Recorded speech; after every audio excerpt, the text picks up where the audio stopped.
first couple of days of driving the van, I found it quite hard to know if someone was behind me.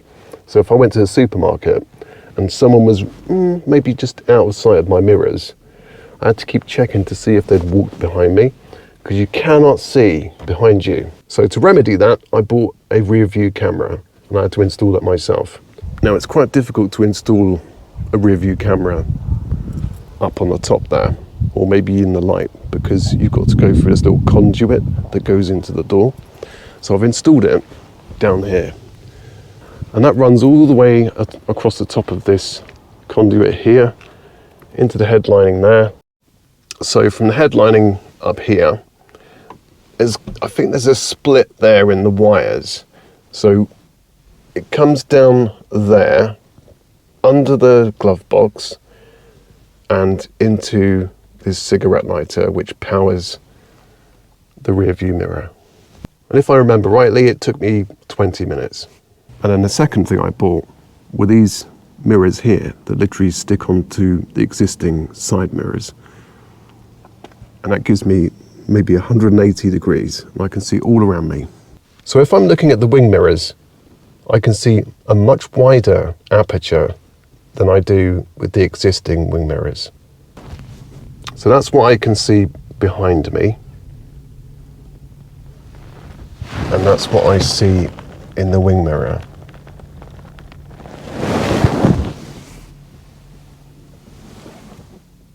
That gives me some peace of mind that I'm reversing safely. Now, before I go any further, there's one thing that's kind of bugged me about this van. And that is this. Why is a rear window demister in this van? It doesn't have any windows at the back. That just doesn't make any sense. I mean, look, there's a few other considerations to make, and that's campsite rules. Some of them won't let you on their site if you haven't got a window into your living area, and some of them also don't let you into their site if you haven't got an awning rail on the side of your van to put a tent up. There's also one other thing, and that is if you use your camper van for business and it's got signage on the side or the back, apparently it doesn't look good and some sites won't let you in. So far I've only used this van for one night, and I have to say that one night where I slept in it was the best night's sleep I've had in ages, and it even beat the mattress on my bed at home. There's a few things I need to change. There's a few things I need to do differently as well.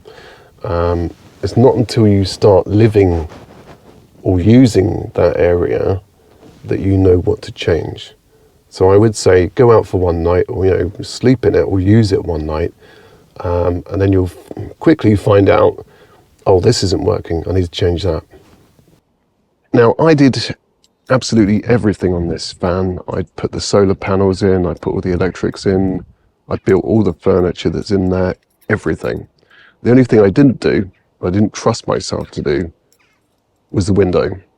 I got a professional to do that, and it cost me about, I think it's £275. That's with the window, that's all the work. It's a sliding window as well. So if you went for a fixed window, it'd be even cheaper than that. So you want to put decals on your van. You want to make it look like a camper. Just like that. I ended up with a lot of bubbles in these decals because they all come off a little bit wrong. So a couple of days after putting them on, I popped those bubbles with a needle. So you literally poke a needle in there and then push the air bubble out, and that kind of fixed it. It looks a lot better than what it did. Now, when I bought the van, it didn't seem to exhibit any problems, but driving it back from picking it up when I bought it, the clutch decided to stick to the floor, which wasn't really a good start, and I really thought I'd been fleeced. But it turns out it was a spring on the master cylinder. Just needs a bit of WD-40 every now and then, and it doesn't stick anymore. I also had to replace a license plate on the front because there was dirt it was ingrained in the actual plastic, that was almost touching all the letters. So I had to replace that, otherwise it wouldn't have been legal. This was one of the first decals I had to put on. That's my sense of humour. So, into the van we go. And there it is. So the first thing I did was I put all the electrical stuff that was going to go in the ceiling up here first, all through the holes in the frame. I put insulation in the frame as well, so the cold wouldn't get through. And there's also insulation going down the sides in between the frames. Then I put the tongue and groove on, and then I put holes in here to put these recessed lights. So when you touch them, they actually come on. The power's not on at the moment. I will show you in a minute. The next thing I did was I made these frames here. So you've got a seat either side. Right, so I'm going to turn this on. Oh, just bang the camera. Right, so I've got an extension lead here and an extension lead here. Right, one of the extension leads goes behind this chair here, and that powers the TV. And the other one powers the fridge over there. And besides having two extension leads from an inverter, I've also got a fuse box which powers the lights, the sink, or the pump for the sink. And there was something else. I know what it was. It's USB charger over here, so I can charge my phone up or any devices with a USB. I think the hardest part about building your own camper van from scratch is trying to get the layout right. So you've got to get as much space in here as possible. You've got to be comfortable, and it's got to work. It's got to be practical as well.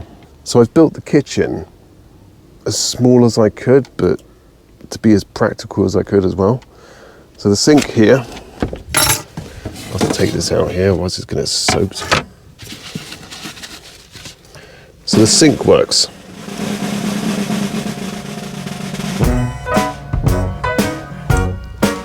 Sometimes. Right, I don't think the pump's in properly, so I'm going to have to wiggle that about.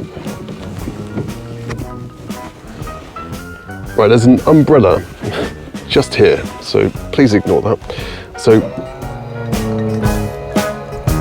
oh man. Right, so the sink works. Sometimes. I just need to investigate this so I can show you properly.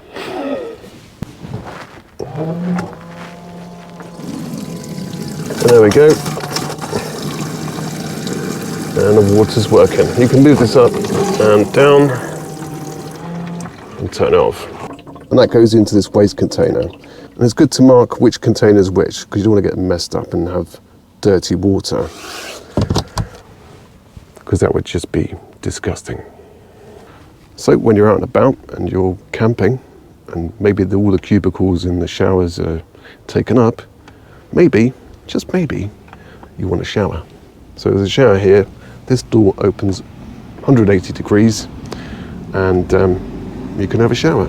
This submersible pump goes into a collapsible bucket, and it works like that. So for the awning rail, I was a bit dubious about drilling into or screwing into the roof, but that's the only way you're going to get on there. You can't stick it on there, because I've heard so many stories of people's awning rails drifting off down the motorway. So I've put some sealant underneath this, squashed it down so the sealant spreads out underneath, and then put some self-tapping screws along this. I haven't put too many. I think I've put 2 in each one. I've had to split them because of the shape of the van. There's one here, second rail there, third rail there, and fourth rail there.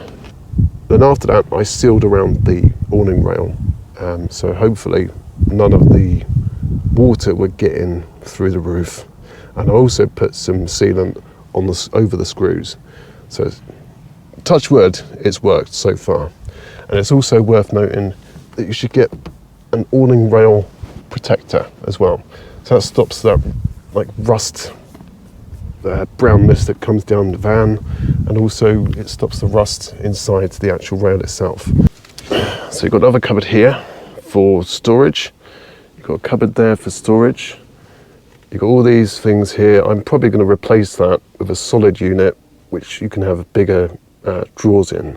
Now, one thing I did was I put in a 2-hob stove here, and I've had to recut another piece of this countertop, because what I found out was that's illegal.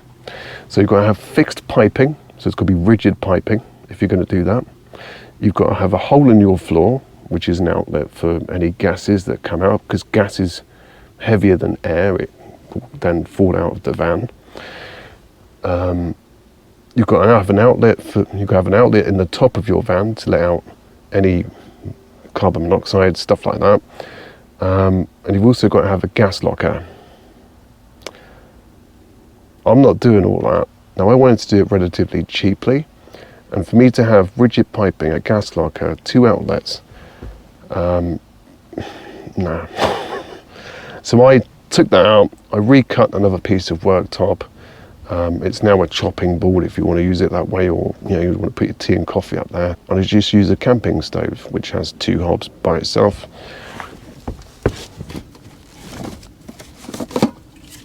And uses these kinds of gas canister. A lot easier. And also, you can cook outside too. So there's the extension lead for the fridge and this side of the van. And the fridge is plugged in just there. And there's the fridge. So basically for storage, I've got this compartment here, that cupboard up there, that cupboard there, and that cupboard there, and also this as well. So after sleeping in it one night and using it, the words of a friend kind of like reverberated around in my head. And those words were, as I was looking for a van, go bigger than what you want, but don't go too big. And it is quite cramped in here when you're trying to live in here and do stuff. We did have the tent outside, and sleeping in it and relaxing it was absolutely fine. But to have a little bit more room, I think it would have made it even more comfortable. The one thing I would have done differently was this ceiling. It hasn't come out exactly how I wanted it to. Being tongue and groove, it didn't really want to pop on properly either, because you've got to slide it in from the end, and you couldn't really do it because of the shape of the van. So I would have gone with planks. I would have just put planks up or plywood and done it that way, because that took me quite a while to get it right, and even then it's not turned out completely how I wanted it to. It looks okay, it does the job, but yeah, I would have done it differently. Now, I did start off recording and filming how I was making the van, and it was taking so long for me to actually do anything, from moving the camera around to getting different angles to make it interesting and to explain stuff. I thought, no, this is taking way too long.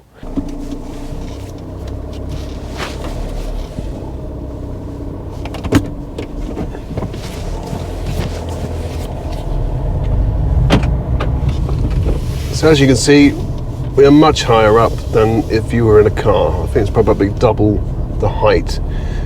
Now, when I get in a car now, it feels like I'm in a go-kart. It feels like I can touch the ground. So odd.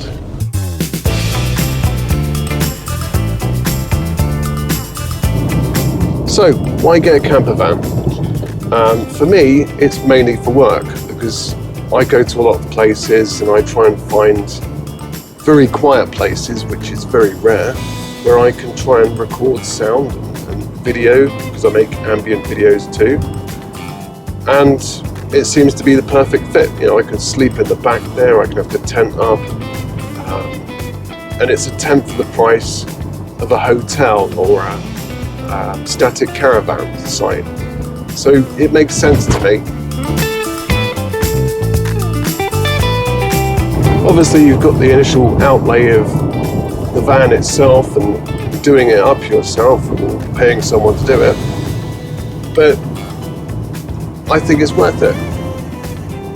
So as you can see here, we're higher up than a car, and I think that's what sparked my anxiety in the first 2 weeks.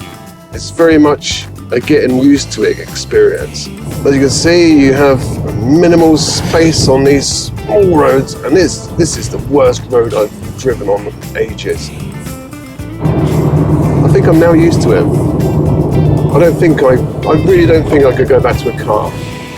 It just feels like you're in a go-kart, really close to the ground compared to this.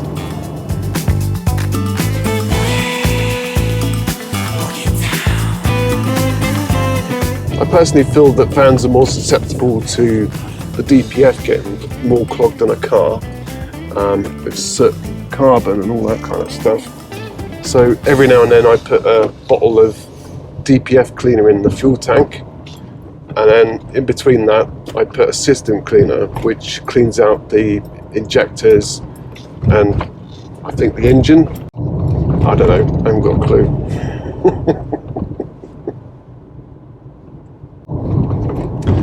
You got more places in the cabin to put your drinks. There's 2 drinks holders up there. There's a drinks holder here that pulls out.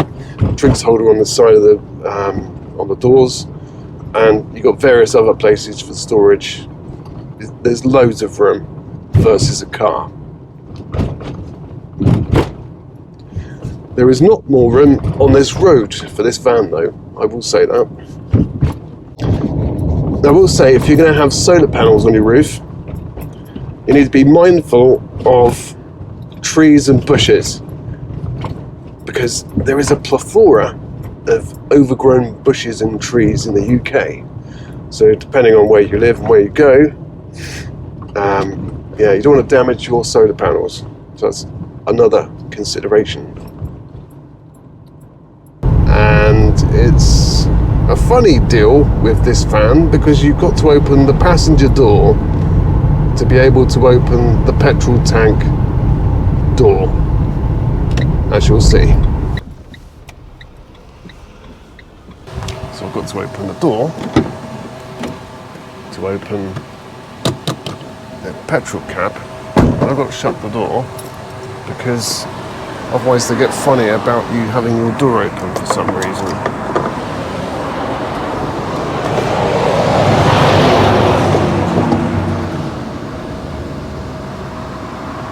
Do you want a seat?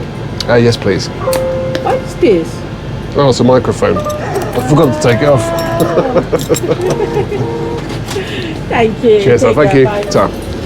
Hiya. Right, so I forgot to take my microphone off, and the lady in the shop asked me, "What's that?" Right, let's go. Well, it looks like the weather's coming in. Here comes the rain.